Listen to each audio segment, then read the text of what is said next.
Hello दोस्तों, welcome back to our channel. तो जैसा कि हमने पिछले एपिसोड में देखा था, डैन और उसकी फैमिली ली क्लैन में पहुंच चुकी थी, जहां डैन ने ली फैमिली के हेड मास्टर ली शैन को वादे के मुताबिक वो दोनों रेसिपी भी दे दी थी। और तभी वहां पे मास्टर ली शैन की बेटी यूनर आती है और यहीं से नेक्स्ट एपिसोड की शुरुआत होती है, जहाँ मास्टर ली शैन अपनी बेटी को डैन से मिलवाते हैं और मास्टर ली शैन अपनी बेटी से कहते हैं आप डैन को ली फैमिली दिखाएं। उसके बाद यूनर डैन को लेकर एक अल्केमी रूम में जाती है, जिसमें काफी सारे इंग्रेडिएंट्स रखे हुए थे। उस रूम को देखकर डैन बहुत ही ज्यादा खुश हो जाता है और डैन को वो रूम बहुत ही ज्यादा पसंद आता है। और तभी वहाँ पे एक लड़का आता है जिसका नाम लिंग शिंग था। उसे देखकर वहाँ पे खड़े सभी लोग आपस में बातें करते हुए कहते हैं लिंग शिंग जुआन युआन सिटी का नंबर 1 जीनियस है और ये इतनी कम एज में ही एक अल्केमी मास्टर बन चुका है। वही लिंग शिंग यूनर के पास जाकर उससे पूछता है यूनर ये लड़का कौन है, जिस पे यूनर लिंग शिंग को बताती है कि इसका नाम डैन है और इसी मेरे फादर ने कुछ दिनों के लिए हमारी फैमिली में इनवाइट किया है, क्योंकि ये एक बहुत बड़े अल्केमी मास्टर हैं। और यूनर डैन की तारीफ करने लगती है। ये देखकर लिंग शिंग को डैन से जलन होने लगती है और वो अपने मन में कहता है मुझे इस लड़के को सबक सिखाना ही होगा। और ये कह के वो डैन से कहता है मुझे भी थोड़ी बहुत अल्केमी आती है, इसलिए अगर तुम्हें कुछ समझ ना आए तो मुझसे पूछ लेना। ये सुन के डैन लिंग शिंग से कहता है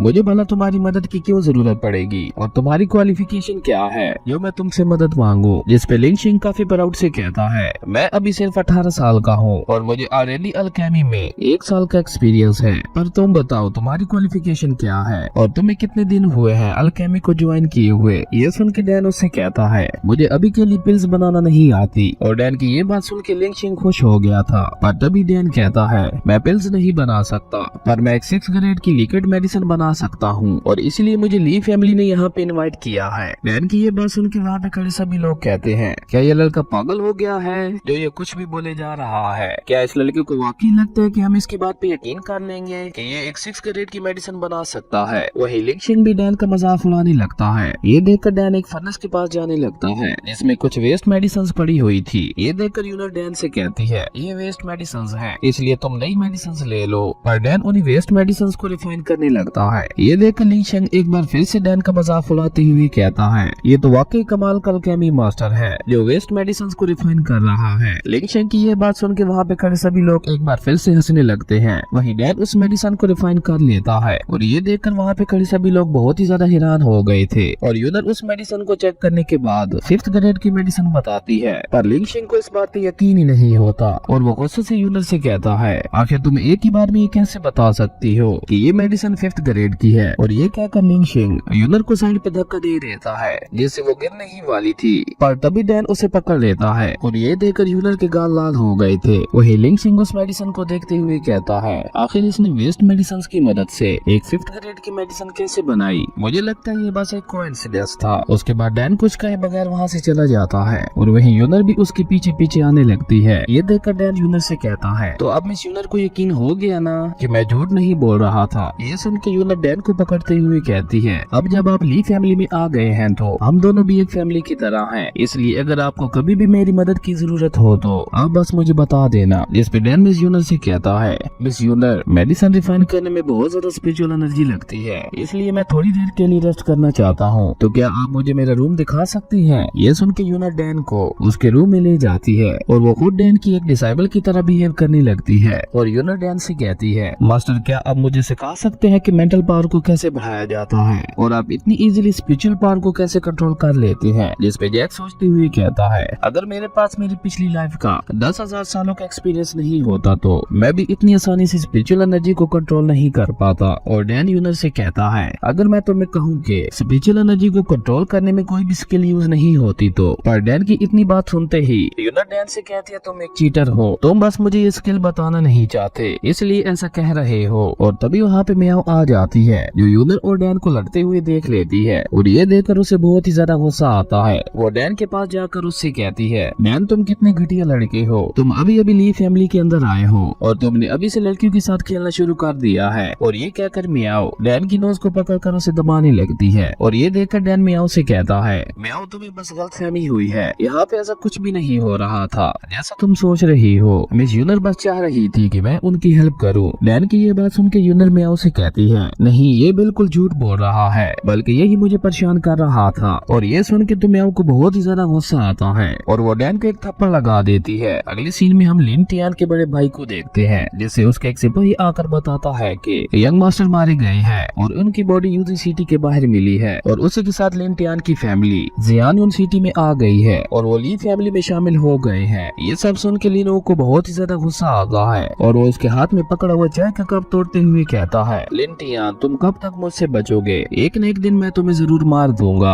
अगले सीन में हम ली यून बा को देखते हैं जो डैन की दी हुई मार्शल आर्ट्स की प्रैक्टिस कर रहा था और उस स्किल को देखते हुए फैमिली हेड ली शेन कहते हैं, ये स्किल तो वाकई बहुत ज्यादा खतरनाक है और इवन मुझे और मेरी फैमिली को भी इस स्किल के बारे में पहले नहीं पता था। क्या ये स्किल वाकई मिस्टर डैन ने ली यून बा को दी है? ये सुन के ली यून बा कहता है, ये लड़का तो वाकई बहुत ज्यादा इम्प्रेसिव है, उसने मेरी पावर को देखते हुए मुझे ये स्किल दी है और ये हैमर मेरे लिए वाकई बहुत सूटेबल है। और ये सुन के ली शिन जी ली टियान का शुक्रिया अदा करते हुए कहते हैं कि डैन ने हमारी फैमिली की बहुत ज्यादा हेल्प की है। जिसमें मास्टर लिन टियान कहते हैं, अगर आपको कभी भी उसकी मदद की जरूरत हो तो आप बिला झिझक उससे कह सकते हैं। ये सुन के मास्टर ली शिन भी बहुत ज्यादा खुश हो गए थे और वो ली यन बा से कहते हैं कि डैन अभी जुआन यूनिवर्सिटी के बारे में कुछ भी नहीं जानता है, इसलिए तुम्हें कुछ दिन डैन को ये पूरी सिटी घुमानी होगी। जिसपे ली यून बा कहता है, हाँ क्यों नहीं, मैं भी उस लड़के के साथ टाइम स्पेंड करना चाहता हूँ क्योंकि उस लड़के के पास बहुत अच्छी नॉलेज है और उसके पास कई तरह की स्किल्स हैं। हम डैन और ली यून बा को एक टी हाउस के अंदर चाय पीते हुए देखते हैं और डैन उस टी हाउस को देखते हुए सोचता है, ये टी हाउस ये फैमिली की प्रॉपर्टी है और शायद मेरा किसी ये फैमिली के बिजनेस टाइकून के साथ सामना हो जाए और अगर एक बार ये फैमिली मेरे साथ मिल गई तो मैं लिन फैमिली का इजीली सामना कर पाऊंगा। ये फैमिली से मुझे एक्स्ट्रा मदद मिल जाएगी क्योंकि ये फैमिली जियान यून सिटी की 3 मेजर फैमिलीज में से एक है,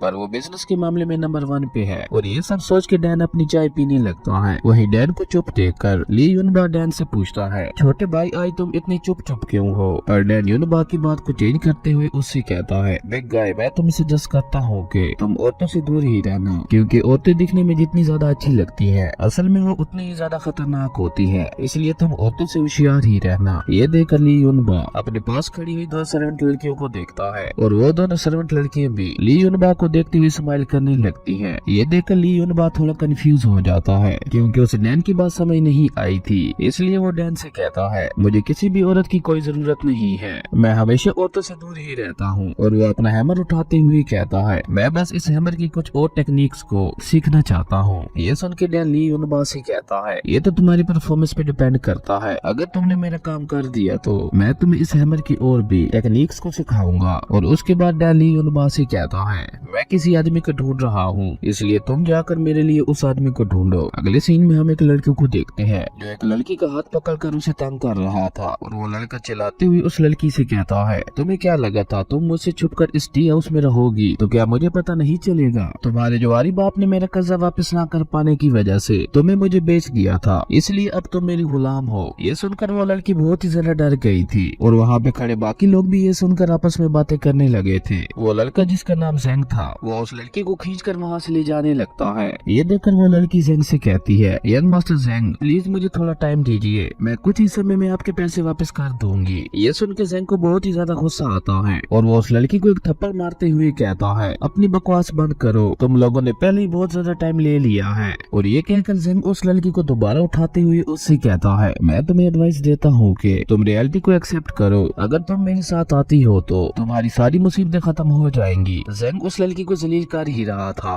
कि तभी वहाँ पे लियांग चैन नाम का एक मोटा सा लड़का आ जाता है जो चलाते हुए जेंग से कहता है, अभी कभी हमारी ये फैमिली की टी हाउस से दफा हो जाओ वरना मेरे पास ऐसे 100 तरीके हैं जिससे मैं तुम्हारी जिंदगी को मौत से भी बदतर बना दूंगा। लियांग चैन की ये बात सुनकर जेंग उस सर्वेंट लड़की को छोड़ देता है और वो लियांग चैन के पास जाते हुए उससे कहता है, लियांग चैन हमारी फैमिली बिजनेस पार्टनर्स हैं और तुम जानते ही हो अपना कर्जा वापस लेना हर किसी का हक है, इसलिए मैं सिर्फ अपना कर्जा वसूल कर रहा था, पर मुझे रोक कर क्या तुम रूल्स को तोड़ना चाहते हो? ये सुनकर लियांग चैन कहता है, मैं ही यहाँ का कानून हूँ और मैं ही यहाँ का रूलर हूँ, मैं बस तुम्हें आखिरी बार कह रहा हूँ, दफा हो जाओ यहाँ से। लियांग चैन की ये बात सुनकर जेंग सोचते हुए अपने मन में कहता है, ये फैमिली बहुत अच्छा बिजनेस कर रही है और उसी के साथ ली फैमिली अल्केमी में अच्छी है, वही हमारी लिन फैमिली मार्शल आर्ट्स में अच्छी है और ये तीनों फैमिलीज ही जियान यून सिटी की 3 मेजर फैमिलीज हैं और इन तीनों मेजर फैमिलीज में से हमारी लिन फैमिली सबसे ज्यादा स्ट्रॉन्ग है और हमारी लिन फैमिली के बाद ली फैमिली सबसे ज्यादा स्ट्रॉन्ग है और ये फैमिली का तीसरा नंबर है, पर ये फैमिली बिजनेस के मामले में बहुत ही ज्यादा अच्छी है। भले ये फैमिली इतनी ज्यादा स्ट्रॉन्ग नहीं है लेकिन फिर भी उनके साथ पंगा लेना इतना आसान नहीं है। ये सब सोच के जंग जियान चुपचाप वहाँ से जाने लगता है। उसको जाते हुए देखकर लियांग चैन उससे कहता है, अगली बार मैंने तुम्हें किसी को परेशान करते हुए देखा तो फिर मैं तुम्हारी क्या हालत करूंगा ये तुम सोच भी नहीं सकते। वही जंग लियांग चैन की कोई भी बात का जवाब दिए बगैर फुल एटीट्यूड में वापस जा रहा था कि तभी उसका पाँव दरवाजे में अटक जाता है और वो गिरने ही वाला था, लेकिन वो किसी तरह खुद को संभाल लेता है। ये देखकर लियांग चैन स्माइल करते हुए उस सर्वेंट लड़की के पास जाता है और वो उस सर्वेंट लड़की से कहता है, लिटिल सिस्टर तुम ठीक तो हो ना।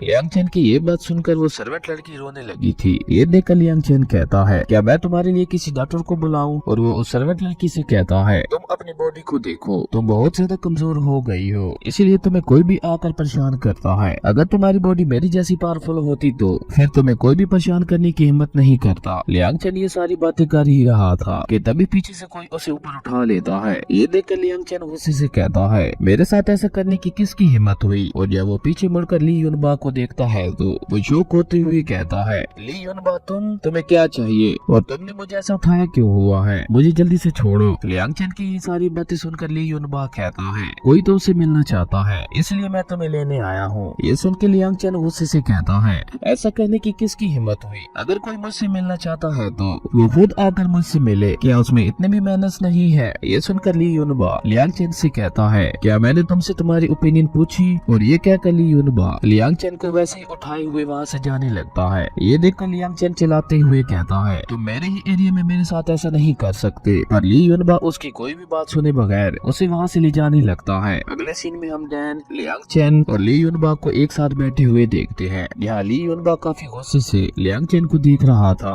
ये देखकर लियांग चैन ली युनबा से कहता है, ली युनबा तुम मेरे बारे में नहीं जानते, अगर तुमने मुझे हट करने की कोशिश की तो ये फैमिली तुम्हें जिंदा नहीं छोड़ेगी। ये सुनकर डैन समझ जाता है कि लियांग चैन ली युनबा से डर रहा है, इसलिए डैन ली युनबा को वहाँ से बाहर जाने के लिए कह देता है और ली युनबा भी डैन की बात मानते हुए चुपचाप वहाँ से बाहर चला जाता है। और उसके बाद डैन लियांग चैन को कॉफी देते हुए उससे कहता है, मेरा नाम डैन है। ये सुनकर लियांग चैन हैरान होते हुए कहता है, क्या तुम वही अल्केमी के मास्टर डैन हो जिसे ली फैमिली ने अपने क्लैन में इनवाइट किया है? पर जैसा मैंने सोचा था तुम तो उससे बिल्कुल डिफरेंट दिखते हो। ये सुनकर डैन कहता है, जब तुम मेरे बारे में इतना जानते हो तो तुम ये भी जानते होगे कि मैं जियानुन सिटी में सिर्फ 2 दिन के लिए आया हूँ। ये सुनकर लियांग चैन डैन से कहता है, लड़के पॉइंट टू पॉइंट बात करो, तुम क्या कहना चाहते हो? जिस पे डैन कहता है, ओके ठीक है, तो मेरे पास तुम्हारे लिए एक डील है, क्या तुम बिजनेस एस्टेब्लिश करने के लिए मेरे साथ ज्वाइन होना चाहोगे? ये सुनकर लियांग चैन डैन से कहता है, लड़के ख्वाब देखना बंद करो, भला मैं तुम्हारे साथ बिजनेस क्यों करूंगा? मेरे पास इन फालतू चीजों के लिए बिल्कुल भी टाइम नहीं है। और ये कहकर लियांग चैन वहाँ से जाने लगता है। ये देखकर डैन लियांग चैन से कहता है, आज ही हमारी पहली मीटिंग थी, इसलिए मैं तुम्हें एक गिफ्ट देना चाहता हूँ। और डैन एक पेपर को बाहर निकालते हुए उसे टेबल पे रख देता है और वो खुद वहाँ से जाते हुए लियांग चैन से कहता है, लियांग चैन मैं चाहता हूँ तुम अपना फैसला लेने से पहले एक बार जाकर उस पेपर को देख लो।